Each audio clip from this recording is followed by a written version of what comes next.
A very good morning, YouTube. I am going to travel on a special journey to the Lake District of England. The time is 8:05 a.m. This is going to be a special vlog. This is going to be my first time trying a vlog style video. The reason being that I would like to contribute something into the YouTube space because a lot of people do. So here's my shot at having something on the YouTube for myself. I hope you like the vlog style video, and let's see how this video turns out to be at the end of it.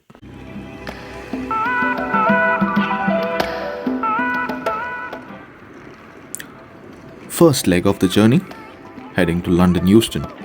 I've done this countless times before for work, but today it feels extra special.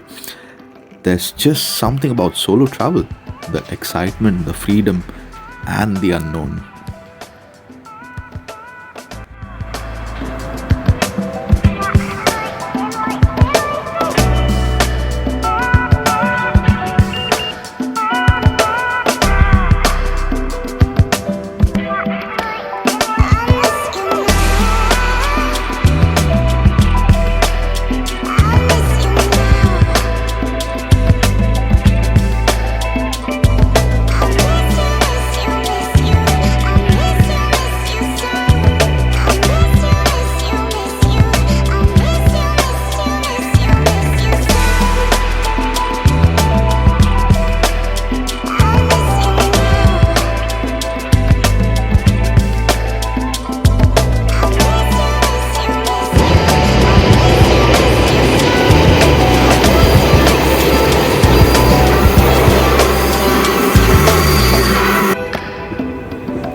Made it to London Euston.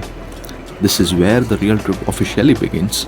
My Avanti West Coast train is scheduled to depart soon, direct to Oxenholme Lake District Station. Smooth sailing ahead, right? Or at least that's what I thought.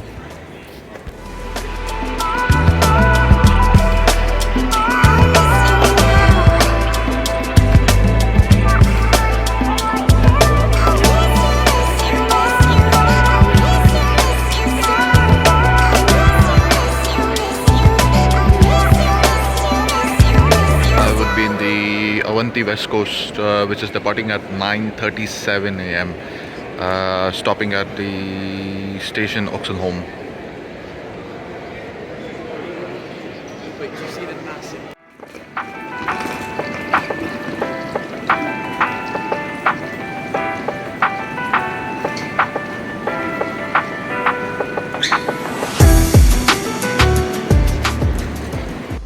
So this is the Avanti West Coast Superfast that we would be traveling in today.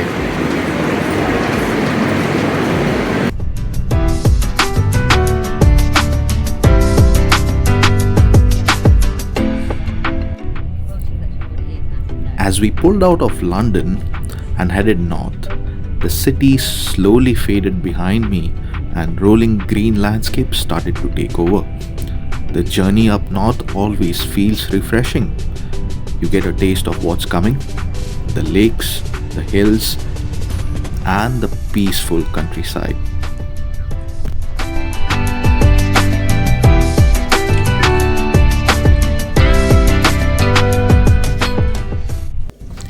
Reached Coventry, and this was the first major halt for the train.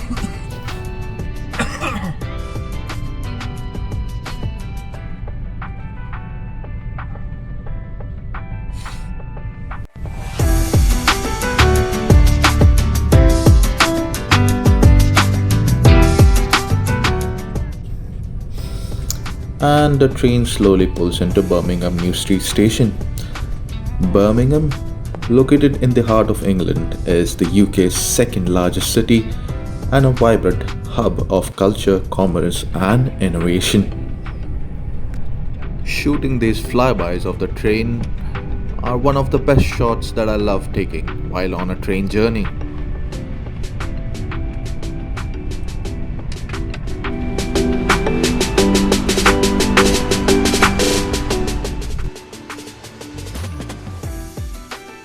Travel wouldn't be travel without a little hiccup, right? Somewhere near Preston, we hit a signal failure, and that meant my direct train to Oxenholme was cut short.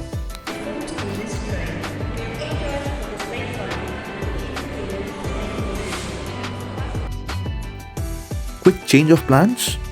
Got off at Preston and hopped onto a Transpennine Express service to Oxenholme. Thankfully, it all worked out smoothly, just part of the adventure.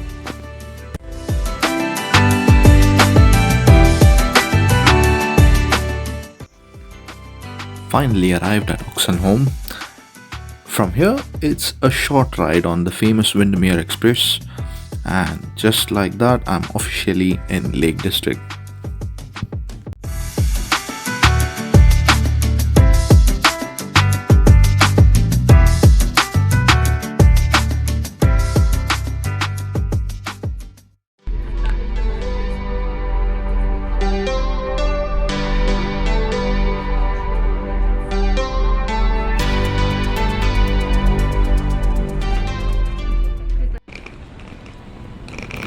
It's about 2:30 in the afternoon now, and the first thing you feel as you step out here is the fresh, cool air. So different from London. My accommodation is just a short walk from the station, which is perfect.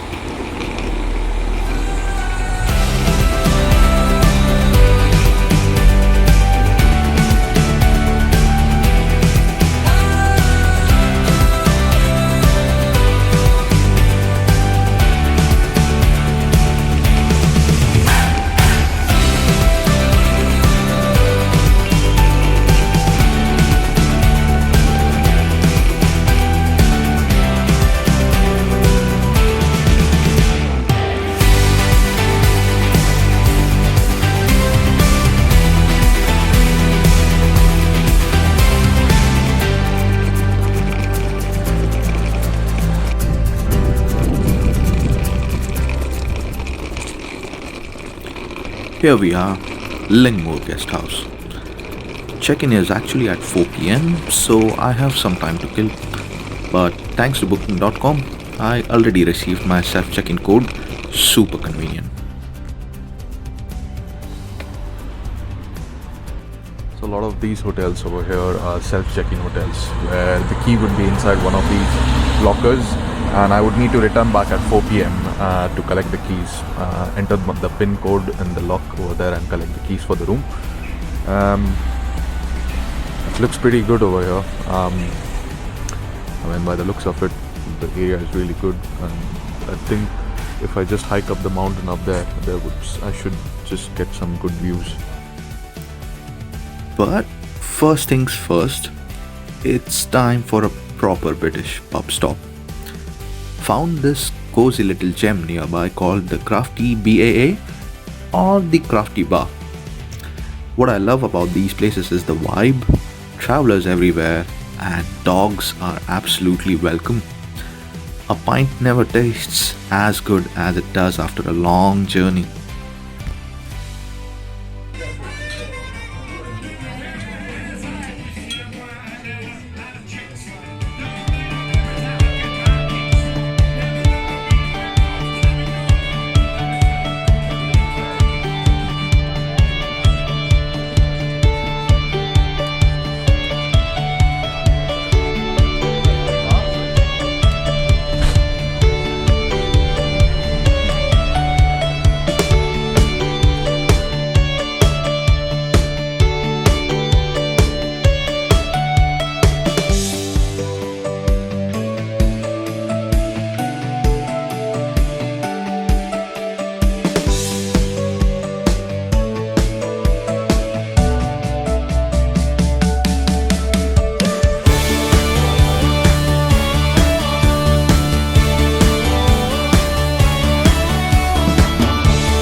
So I'm back at my hotel, and I just wanted to give you guys a quick brief about how a self-check-in hotel is operated in a lot of places in England. So when it comes to self-check-in, so you do get your key, which is placed inside this locker.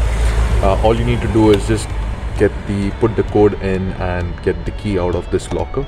A lot of places in England operate this way with a self-check-in, which is a very easier way to manage operations, because a lot of properties are self-owned by the owners, and it is really handy when the owners don't stay here and they have to do the check-in process. So it really keeps things simple and very efficient. So all I need to do is so I did check in a while ago and got my key out of that locker. So okay, let me just get the whole of the key. Okay, so all I need to do now is just insert the key in. Yeah, this was the key which was already in the locker, and all I need to do is get the key in, unlock the door. Okay, this way,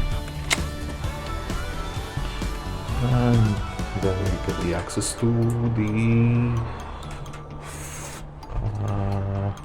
residential place itself. Okay, so even if I lock the door, that's gonna get auto locked, but I'll still lock it up.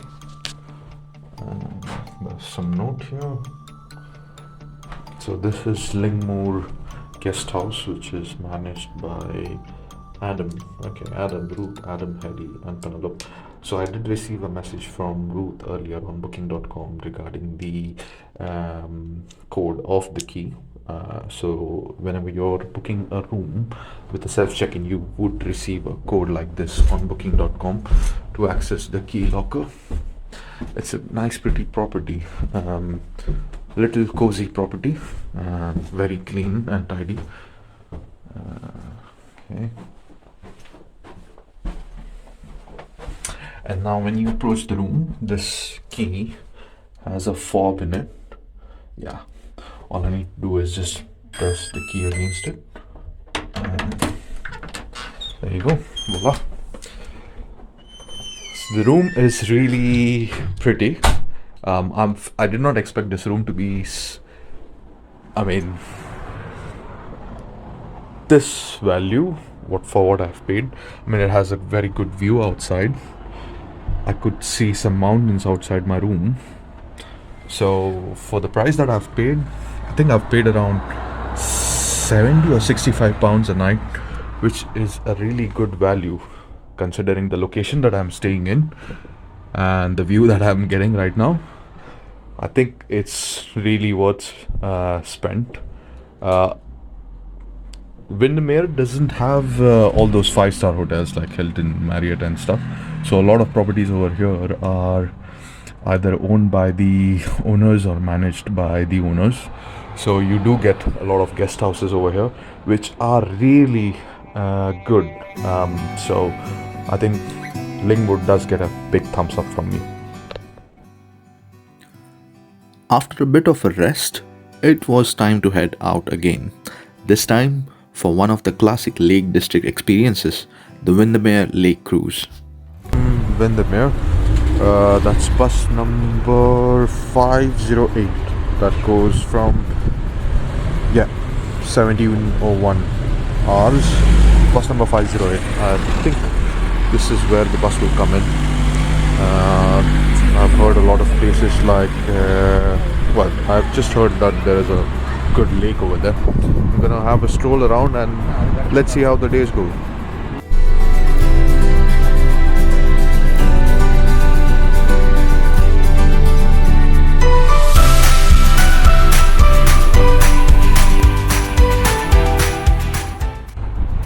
So I've reached the Bowness Bay. I think it's called Bowness or Bowness.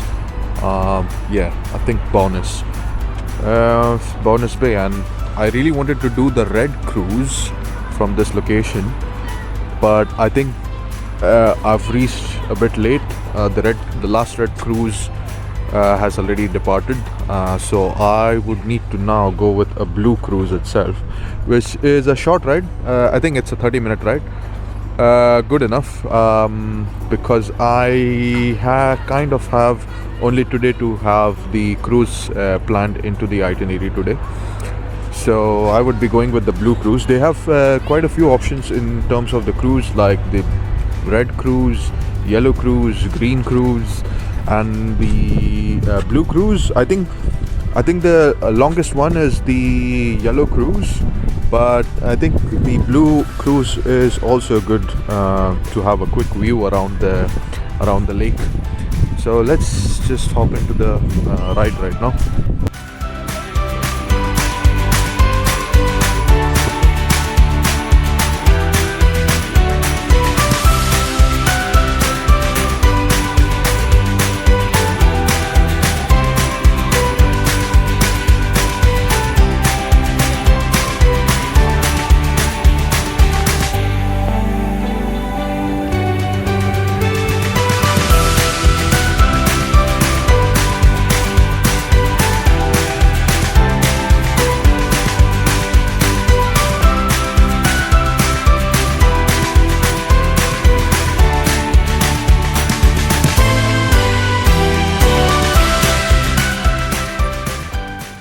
Windermere is the largest lake in England. It's 10.5 miles or 16 kilometres in length, a mile or 1.6 kilometres at its widest, and up to 220 feet or 67 metres at its deepest. It's split into two main basins, the north and south, by the group of islands just here on Bowness. This 45-minute circular cruise takes us around a few of these islands, many of which have quite a history to tell.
After the cruise, it was time to grab some food found this lovely fish and chips place.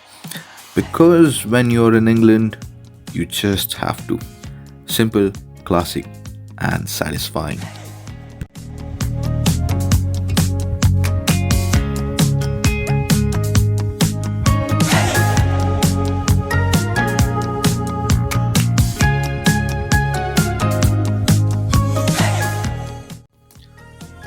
Later on, as I was walking around the town, I stumbled upon this Thai restaurant called Bangkok Thai and decided to give it a try. Went for one of their specialities and it was definitely worth it. I love mixing up local favorites with a bit of international cuisine.